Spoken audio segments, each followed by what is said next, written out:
Good morning, students. In the previous class, we have started the classification of animals. Okay.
Okay, on the animal classification, we have learned about the proliferate, cylindrata, platyhelminthes. Now let me know about the platyhelminthes in this class. Okay, and next about nematoda, annelida, arthropoda, mollusca, archaeopteryta, protochordata, chordata, and carnivorous vertebrata. Okay, now let me see about the platyhelminthes. Okay.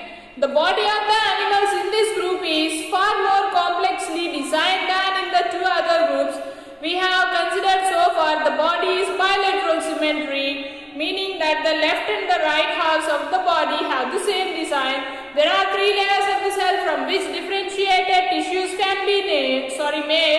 That is why such animals are called triploblastic. This allows outside and inside body linings as well as some organs to be made.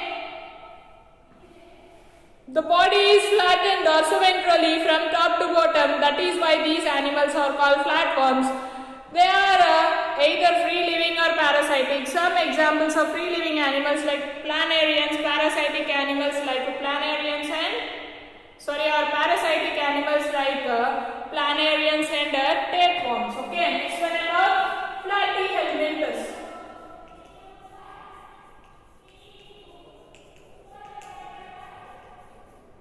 Body is segmented, that means layered. So that is known as triploblastic. Okay, and next it is bilateral symmetry. It undergoes bilaterally symmetric. That means if we cut the organism from the left side or from the right side, it divides into two equal halves. Okay, the body divides into two equal halves. They allows outside and inside body linings. Outside and inside body linings. So these can be seen in planarians and flatworms.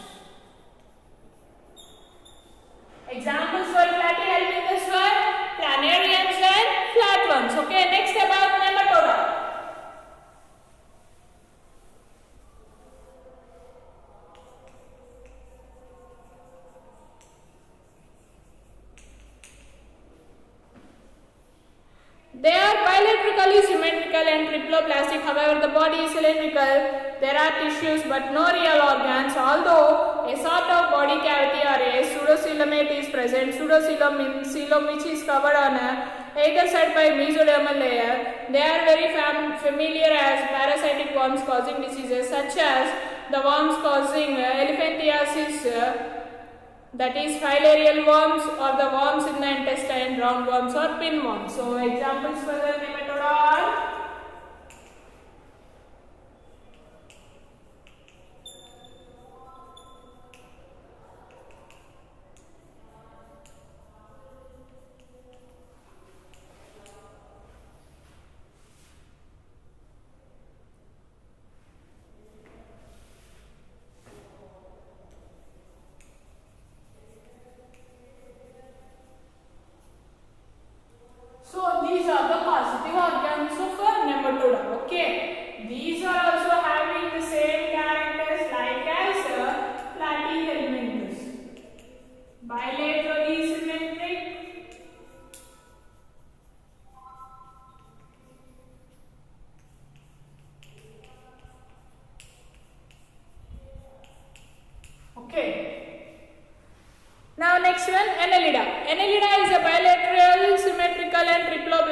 but in addition they have a body cavity. This allows, sorry I have forgotten that. It is having a coelom, okay. That is, it is having false coelom, okay. This coelom which is covered on either side of the mesodermal layer.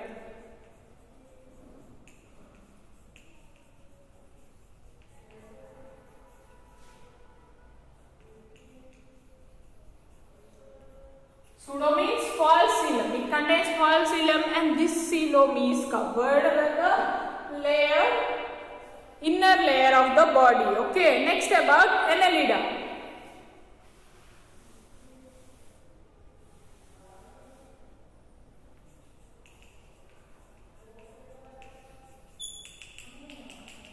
This Annelida is bilaterally symmetric, triploblastic and specialized on.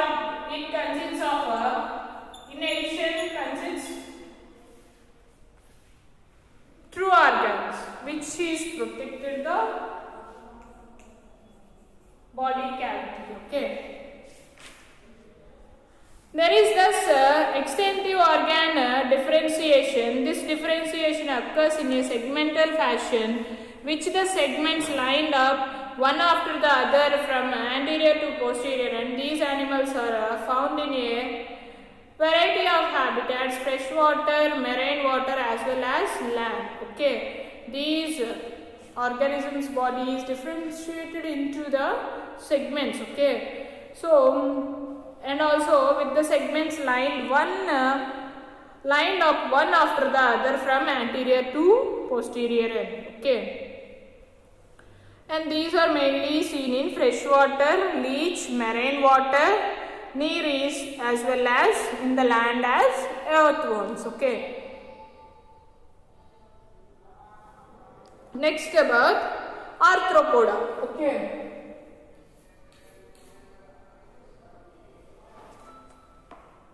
This is probably the largest group of animals. These animals are bilaterally symmetrical and segmented.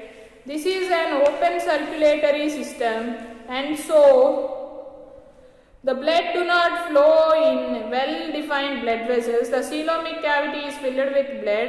They have jointed legs. The word arthropod means jointed legs. Some familiar examples are prawns, butterflies, cockroaches, houseflies, spiders, scorpions and crabs. Okay. So arthropoda means, the name arthropod means jointed legs. Okay.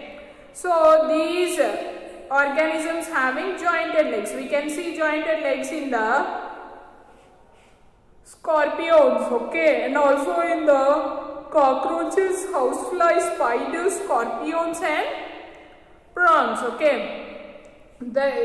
These are bilaterally symmetrical and segmented. There is an open circulatory system, and so the blood do not flow in well-defined blood vessels. So due to the open circulatory system, blood do not flow in the blood vessels, it flows throughout the body. Okay. Next about molluscus. So molluscus, best example for molluscus are snails, okay, octopus and mussels. In the animals of this group, there is bilateral symmetry. The coelomic cavity is reduced. There is a little segmentation. They have an open circulatory system and kidney-like organs for excretion. There is a foot that is used for moving around. Examples are snails, octopus and mussels. Okay. So these molluscs are bilaterally symmetrical and the coelomic cavity is reduced when compared to the annelids, arthropods and nematoda. Okay. There is little segmentation. They also have open circulatory system. That means blood flows throughout the body and also they have kidney-like structures for the excretion. Okay. There is a food that is used for moving around. So it contains food and that will help to move around the surface area. Okay, examples as I told before, snails, octopus and mussels. Next one about echinodermata. In Greek, echino means hedgehog and derma means skin. Thus, these are spiny skinned organisms. They are exclusively free-living marine animals. They are triploblastic and have a coelomic cavity. They also have a peculiar water-driven tube system and they use for moving around. They have hard calcium carbonate structures that they use as a skeleton. Examples are starfish and sea urchins. Okay. So next one, what is the next classification? Echinodermata. Echinodermata means hedgehog. So hedgehog means mulla squirrels, mulla pigs untai kada avanamata. Okay, and derma means skin. So these organisms contain spines and spiny skinned organisms. Okay, these are mainly found in fresh water. They show bilateral symmetry. They are triploblastic and also have a coelomic cavity. Okay, they also have a peculiar water-driven tube system that they use for moving around. Okay, examples are starfishes and urchins. Okay, next one about protochordata. So protochordata are bilaterally symmetrical and triploblastic and have a coelom. In addition, they show a new feature of a body design, namely a notochord.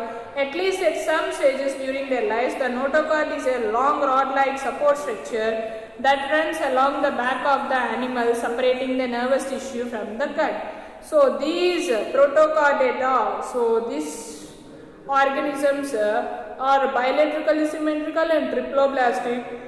In addition, they show a new body design. That means that is nothing but it consists of a notochord and this notochord will support structure and runs along the back of the animal, separating the nervous tissue from the gut. Okay. It provides a place for muscles to attach for ease of movement. So it also provides a place for muscles to attach for ease of movement. Protochordates may not have a notochord present at all stages in their lives or entire length of the animals. So this notochord could not, present in all the stages of its life. Okay, it will present only some stages of the life and for the entire length. It also not lives in the entire length of the animal. Okay, examples are Belangloglossus, Herdmania and Amphioxus. Next about chordata. Some biologists develop phylum Chordata into three subphyla, that is Urochordata, Cephalochordata and Vertebrata. Subphylum Hemichordata is now treated as phylum Hemichordata, but the IB has given approval to most recent classification of Cavalier and Smith in year 2004. Okay, next about. So chordata is again divided into three subclasses: Urochordata, Cephalochordata and Hemichordata. Now Hemichordata is also considered as a phylum. Okay, next about Vertebrata. These animals have a true vertebral column and internal skeleton, allowing a completely different distribution of muscle attachment points to be used for movement. Vertebrates are bilaterally symmetrical, triploblastic, coelomic and segmented with complex differentiation of body tissues and organs.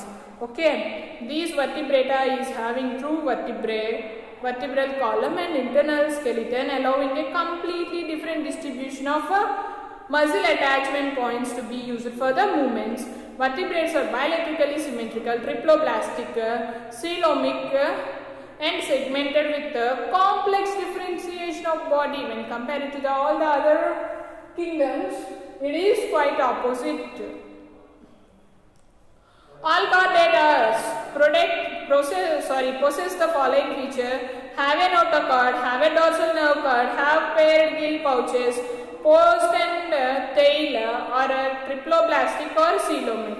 Vertebrates are classified into 5 classes, that is species: amphibians, reptiles, birds and ales. Okay. Fishes are cold-blooded animals. They change their body temperature according to their surroundings. Most of the fishes are oviparous, but some like sharks give birth to young ones. So what they are saying that fishes are of cold-blooded animals and they changes their body temperature and according to the surroundings. Most of the fishes are oviparous, but some of the sharks give birth to the young ones. Okay. Most of the fishes are oviparous and some will give birth to the young ones. Okay. Next, let me see the table present regarding these vertebrates. Animals with notochord. Notochord is replaced by vertebral column in adults. Okay. Next, let me see about the fish. That is nothing but pieces. Have fins and tails, breathe underwater using gills. So these will have fins and tails and these will breathe underwater using gills. Okay, cold-blooded animals and hearts have only 2 chambers. And these are cold-blooded animals and the heart is having 2 chambers. Okay, examples: fish. Next, about the amphibia. Young live in water, but adults live on land. Smooth slimy skin, lay eggs. First vertebrates can live both in water and land. Poikilothermic, hibernate during winter, estivate during summer. Heart is 3 chambered. So in the amphibia, heart is of a 3 chamber. Okay, they can live both on land and water. Okay, first amphibians which live both in land and water. Okay. They used to lay eggs in the young stage. They used to live in water. In the adult stage, they used to live in land. Okay, examples: frog. Okay, next about reptiles. Have dry skin and scales, lay eggs, breathe air, cold-blooded animals. Most of them have a 3-chambered heart, but crocodiles have a 4-chambered hearts. Examples: snakes and crocodiles. Okay, so snakes are having 3-chambered heart and crocodiles are having 4-chambered heart. Okay, next about birds. That means aves. Feathers, 2 wings, claws, legs, warm-blooded animals, 4-chambered heart. Example: birds. Birds are having 4-chambered heart. Next about mammals. Suckle young, feed babies with milk, skin covered by hair, fur, breathe air, give birth to fully formed young ones. Okay. So mammals used to give birth to the fully formed young ones. Okay, next about land mammals or mammalia. Outer ears, 4 limbs. Okay. And marine mammals and flying mammals. Okay, let me see about the land mammals, mammalia. Okay, having outer ears, 4 limbs. That means arms and legs. Okay. Marsupialis. Care and feed their young in their sacs. Okay, for example, kangaroo. So kangaroo used to protect their young one in the sacs and they used to care them. Okay. Next, primates. Well developed hands, feet and with the finger, toes, can judge distance. Very intelligent social animals, form bonds with family, friends. Examples: monkey and man. Monkey and man comes under primates. Okay, they are well developed. They contain well developed organs of the body. Next, about rodents. Naving animal, large incisor teeth, two parts used like scissors to nab crack on hard food. Example, rat and rabbit. Next about marine animals. Animals which grow and live in the water. Some only have space covering of hair. Example, whales. Okay, next about flying mammals. Flying mammals use echolocation, nocturnal, live in roots in trees or caves under roots. Okay, example, bats.